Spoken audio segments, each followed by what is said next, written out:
مقدمے میں کہا گیا ہے کہ جو درج کیا گیا ہے کہ پرس کی تلاشی کے دوران ٹرانسپیرنٹ مومی کاغذ میں لپٹی ہوئی کرسٹل آئس برآمد ہوئی جس کا وزن 10 گرام ہے۔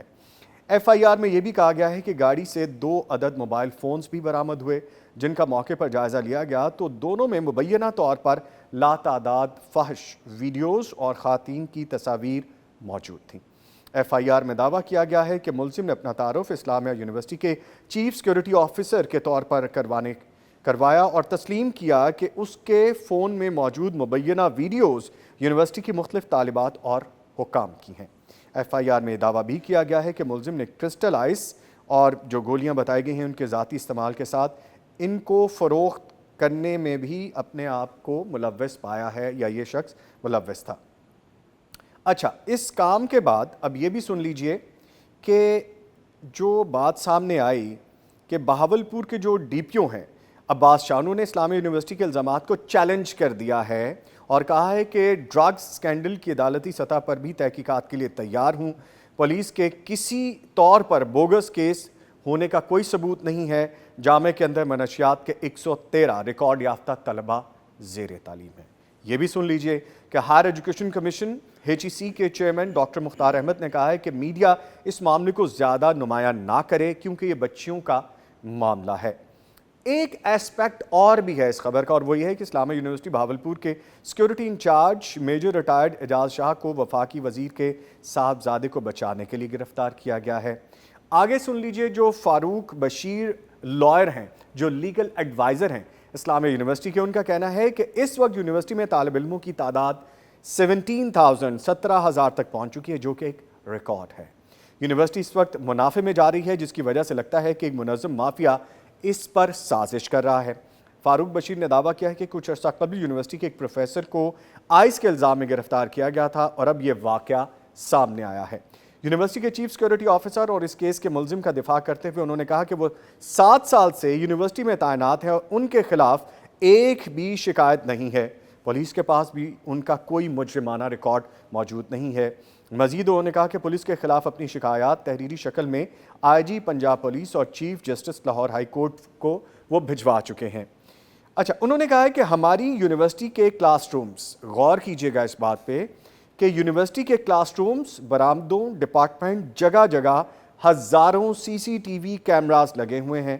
ہم مطالبہ کرتے ہیں کہ غیر جانبدارانہ تفتیش ٹیم تشکیل دی جائے تو ہم سارا ریکارڈ ان کے حوالے کرنے کو تیار ہیں اور یونیورسٹی میں جنسی ہراسانی کے اور منشیات کے واقعات کو بالکل درست نہیں کہا جا سکتا اینڈ ایز سو آن۔ ایک لمبی لسٹ ہے میرے پاس، لیکن تھوڑی تمہید اس لیے ضروری تھی کہ ہم اس خبر کی ڈیپتھ کو تو جانیں، خبر چلی کہاں سے تھی، کیونکہ جرنلزم کا اسٹوڈنٹ ہوتے ہوئے میرے پہ یہ ذمہ داری عائد ہوتی ہے اور خاص طور پر پیغام ٹیلی ویژن کی ذمہ داری عائد ہوتی ہے کہ ہم سارے ایسپیکٹس کو ذرا کھول کے دیکھیں تو صحیح کہ اصل حقیقت کیا ہے۔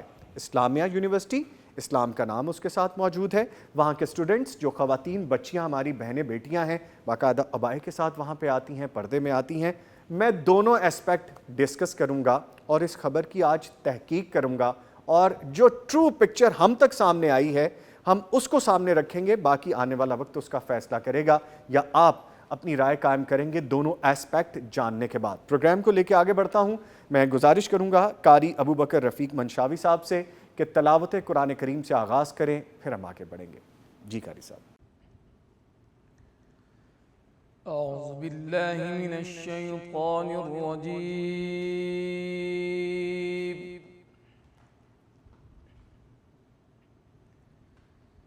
بسم اللہ الرحمن الرحیم۔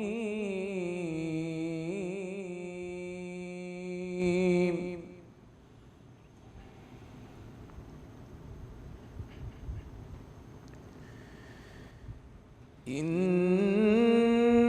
الذین آمنوا وعملوا الصالحات كانت لهم جنات الفردوس نزلا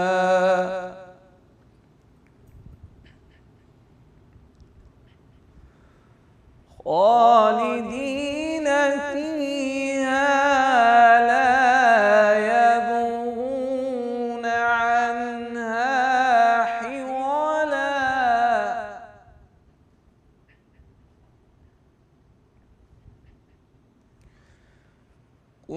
لو كان البحر مدادا لكلمات ربي لنفد البحر قبل أن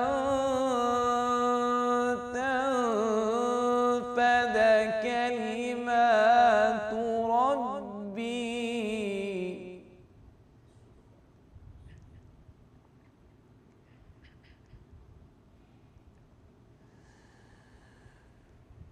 قل لو كان البحر مدادا لكلمات ربي لنفد البحر قبل أن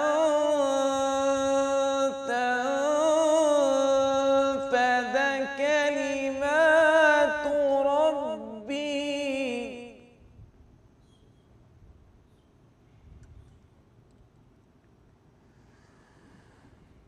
أن تنفد كلمات ربي ولو جئنا بمثله مددا.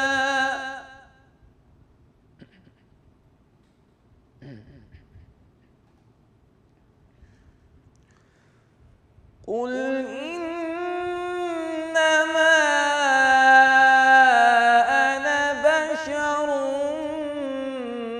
مثلكم يوحى إلي أنما إلهكم إله واحد. فمن كان يرجو لقاء ربه فليعمل عملا صالحا.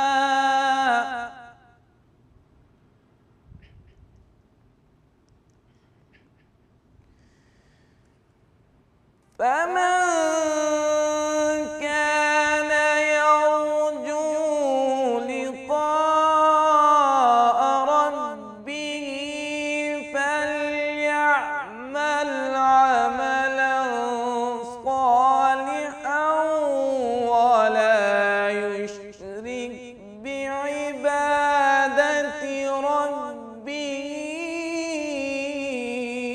أحدا.